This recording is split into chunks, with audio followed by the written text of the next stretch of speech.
A couple of weeks ago, I covered an episode which was breaking down a very logical way of thinking and some simple steps to not feel overweight again. But sometimes that isn't easy for a lot of people, and I'm fully aware of that, especially in December.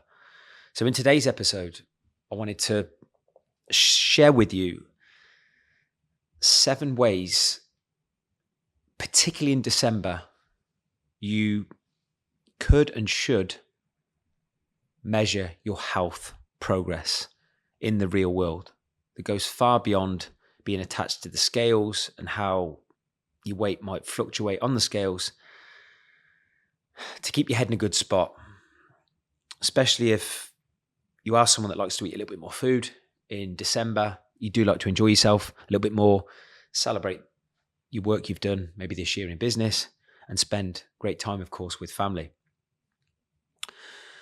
Because for me, health isn't just about your weight and how you look. It's about how you feel and how you perform as well. So here's 7 ways to track your progress that I feel are just as important and probably going to keep your head in a better spot across December or the remainder of December. And these principles, actually, the more I think about it, these can be applied across certain periods of the year, because you might be like some of our clients where sometimes they do hit a weight loss plateau and a fat loss plateau. And that can be a bit demoralizing sometimes when you're in that calibration phase, or you're customizing yourself to a new weight before you push on again. This happens with everybody, okay? Weight loss, progress, it's not always linear. And I think being aware of these 7 things are going to help you. The first one is measure your strength and capability.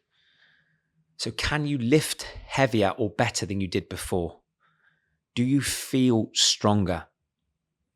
Because I think feeling strong and being strong, especially as a man, as you age, I mean, I'm 41 now and I want to feel strong as I age, as much as I possibly can. That's just as important as how I look. And that wasn't the case when I was younger. But being strong is a fantastic KPI and thing to pay more attention to as we age when it comes to our health.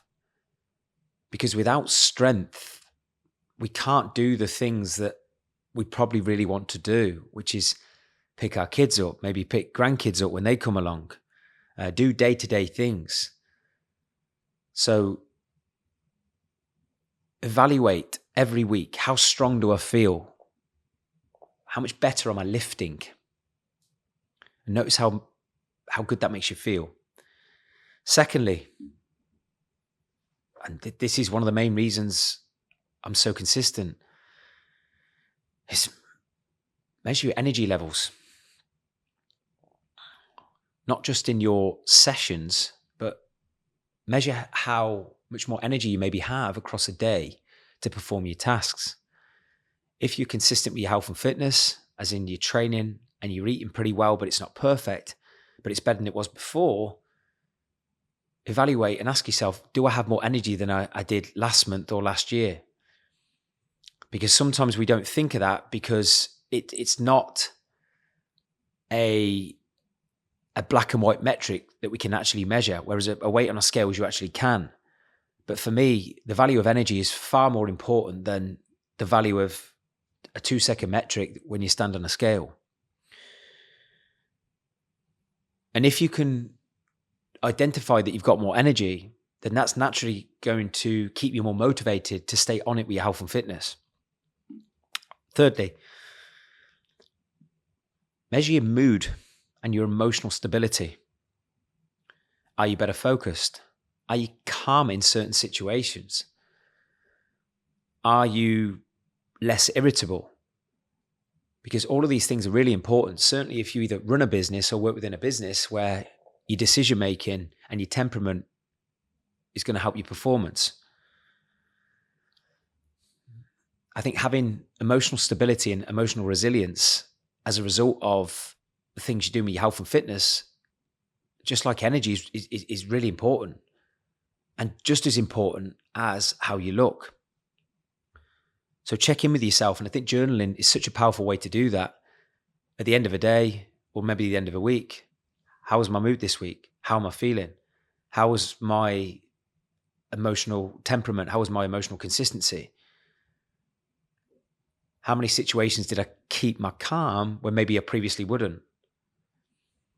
Fourth, sleep quality.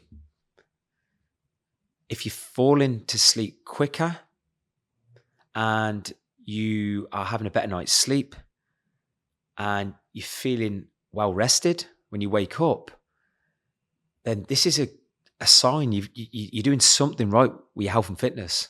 It's a sign you're probably putting decent nutrition into your mouth, and it's a sign that you are a high output person when it comes to your movement, because the more you move, the better you eat.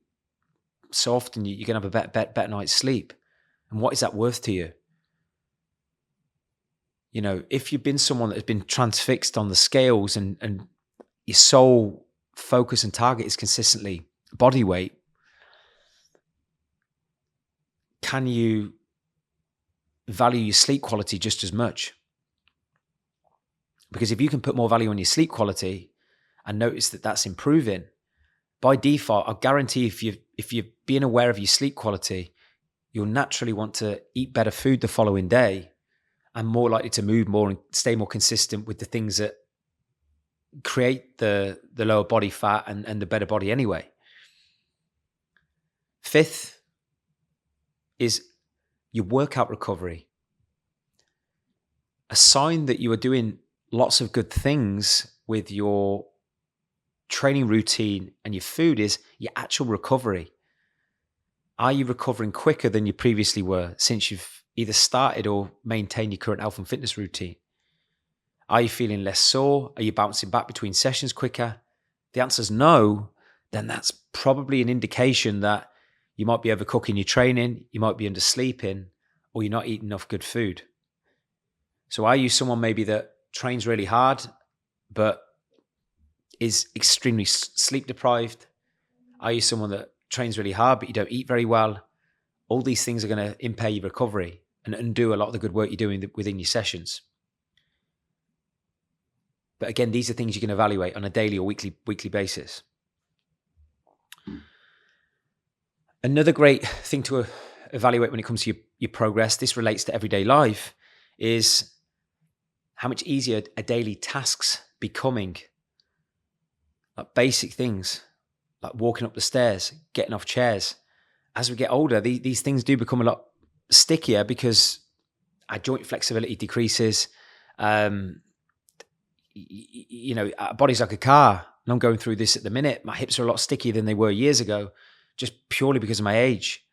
But imagine how much worse they'd be if I wasn't strong, if I wasn't doing mobility, if I wasn't doing Pilates. So these are things that I certainly am more aware of today than I was 20 years ago, that I never would have thought of or even remotely evaluated when it comes to my health and fitness and commitment to that. But do you do that? Do you evaluate how well or not you're doing day-to-day tasks? Picking up your kids, going up the stairs, getting up and down off chairs, reaching for the cupboard. I mean, this might not relate to you, but at some point, I guarantee these things are going to be a little bit compromised. So I think it's important to evaluate how what you're doing with your health and fitness is either helping or not helping day-to-day tasks. Then lastly, and this is a big one with our clients, is, and we have this a lot, and I think it's huge positive feedback for the work we do inside Built to Last, is how present are you with the people you love, the people that you say you're working hard for.